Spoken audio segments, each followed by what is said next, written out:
Елде тұрғын үй құрылысының бірыңғай операторы құрылады. Мұндай шешім тұтынушылар үшін шаршы метрлердің құнын арзандатуға мүмкіндік береді.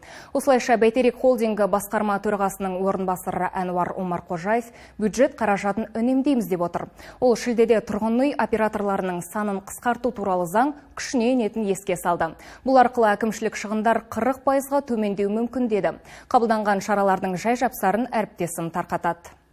Бұған дейін тұрғын үй секторын дамытумен Бәйтерек холдингінің 4 компаниясы айналысты. Олар бірдей функцияны орындағандықтан бірыңғай оператор қажеттігі туындады. Тиісті заңға ел президенті Қасым-Жомарт Тоқаев 9 маусымда қол қойған еді. Енді тұрғын үй құрылыс жинақ банкінен басқа еншілес ұйымдар бір орталыққа біріктіріледі. Бұл заңға сәйкес Бәйтерек холдингінің 3 еншілес компаниясы бір ыңғай операторға біріктіріледі.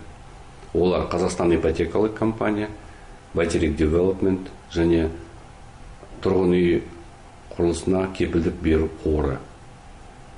Сондай-ақ даму қорының құрылыс компанияда субсидиялау функциясы да бұл операторға өтеді. Әнуар Омарқожаев алдымен үй кезегінде тұрған азаматтар мен салымшыларды қаржыландырамыз деп отыр. Ал 2021 жылдың қаңтарынан бастап бірыңғай оператор құрылыс компанияларына да субсидия берумен айналыспақ. Сондай-ақ ол жыл соңына дейін тұрғын үй құрылыс жинақ банкінің базасында отбасы банкін құруды жоспарлап отырмыз деді. Аталған банк қызметіне үйді есепке алып, оны бөліп беру кірмек. Бірыңғай оператор халықты қолжетімді тұрғын үймен қамтамасыз етеді, ал отбасы банк болса азаматтарға жеңілдетілген кредитті алуға жағдай туғызады.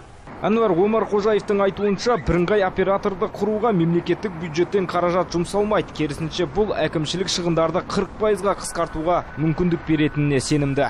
Ғалымжан Өтемісов, Астана телеарнасы.